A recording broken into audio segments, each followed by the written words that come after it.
Welcome back to another episode of the Melanin Wonders podcast. Today we are going to tackle a big question. Where do faith, masculinity, and wealth intersect? So for many men, faith and spirituality shape identity, values, and how they show up in the world. But what happens when cultural expectations of masculinity clash with wellness and self-care? Let's break it all down.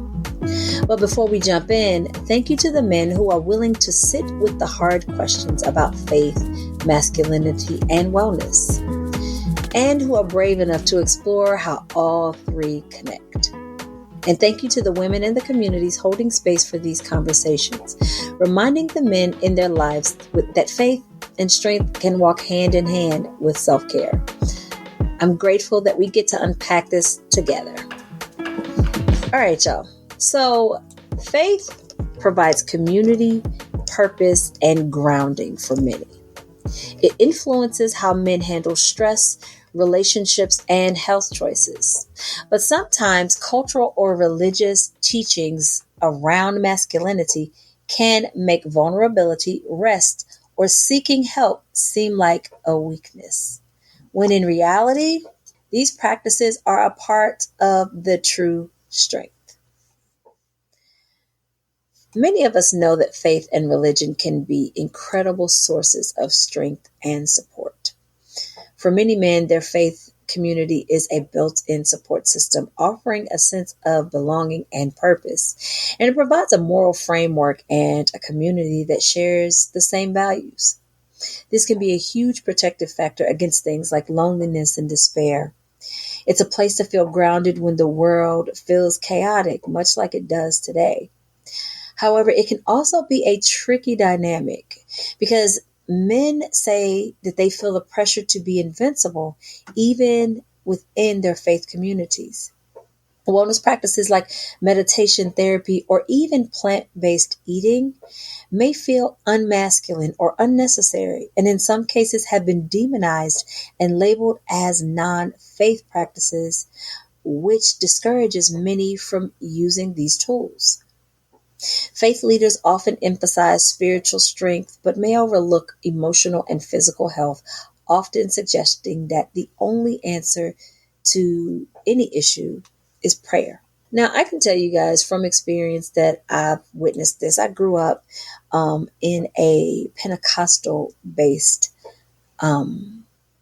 church family, and things like therapy and meditation and definitely plant-based eating were unheard of. Now, of course, that was at a different time. I'm not going to get into how long ago that was. However, I do notice some similarities within the faith-based communities, that it is still very similar, that the answer to everything is prayer. And in some ways, that may be true, but I'm going to just say this. God did not place therapists and doctors on this planet for no reason. It ain't just for those who don't believe in God or white folks. Those things are just as beneficial to us and to our mental health as prayer. You know, prayer gives a certain level of comfort for some, and for others, it feels as though nothing is happening and nothing is changing. So for those who feel that, there has to be an alternative.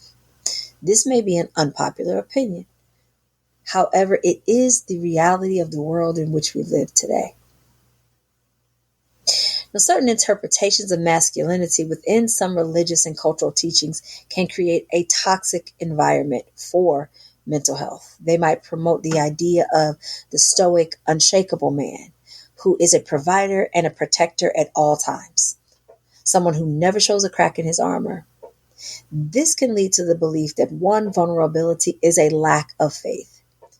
So if you're struggling, you might be told to pray it away, or that you just need to have more faith, somehow insinuating that your level of faith is inadequate.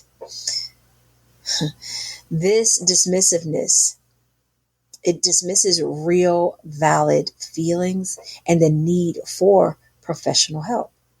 This has been a dangerous narrative to our community. It has also led to the belief that rest is laziness. The focus on being a tireless worker and provider can make men feel guilty for taking a break or for prioritizing some self-care or wellness activities. But as we know, burnout is real and rest is non-negotiable as a part of your health, because even Jesus rested, okay, y'all? And finally, it also can lead to the belief that seeking help is a sign of weakness. This is a huge one. If you're taught that a man should be self-sufficient at all times and handle everything on his own, asking for help, whether from a friend, a therapist, a doctor, a group of buddies, anybody, it can feel like a personal failure to a man who has had this belief indoctrinated into him. Now, let's be clear again. I am not doubting the power of prayer because it definitely works. However, I do know that God gave us all common sense, and we know when something ain't right. I'm going to just let that. So let's talk about how vulnerability should be viewed more as courage as opposed to a weakness. It takes immense courage to admit that you are not all right and that you need to do something about it. It is an act of bravery to be that transparent about your personal struggles. And what's the bigger flex is when you do something about it. That's true strength. So the flip side of rest being weakness, rest is a necessity. True strength isn't about running yourself into the ground. It is not about running on empty. Unfortunately, our ancestors had to do that, but that is what they had to do. They paved the way so we did not have to do that.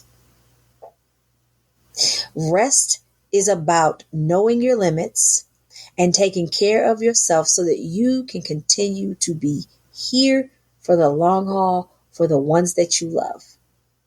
A wise man knows when it is time to simply recharge. And finally, seeking help is wisdom. That means you are self-aware and that you know yourself. You know that you need to do more than what you're doing in order to be okay. A truly strong man has the wisdom to know when he doesn't have all the answers and the humility to seek the guidance from others.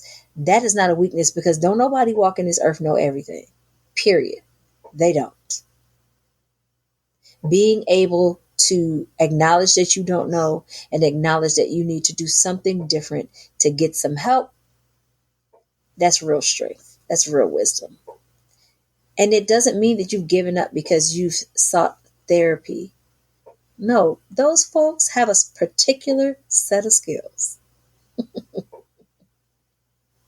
It's about being smart enough to get yourself a coach. I'm just saying. I am just saying.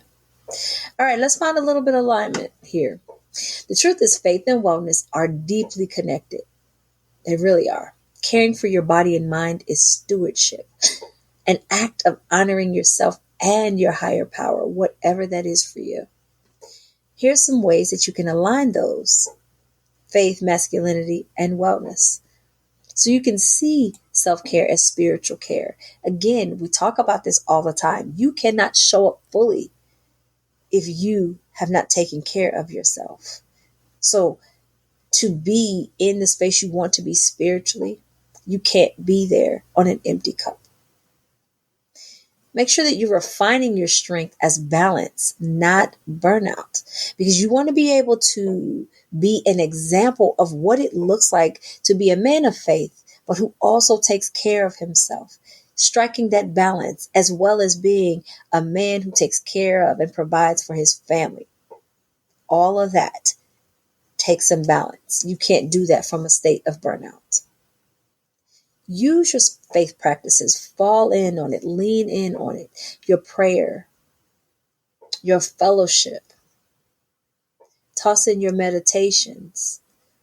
Those are wellness tools for your mind as well as your spirit.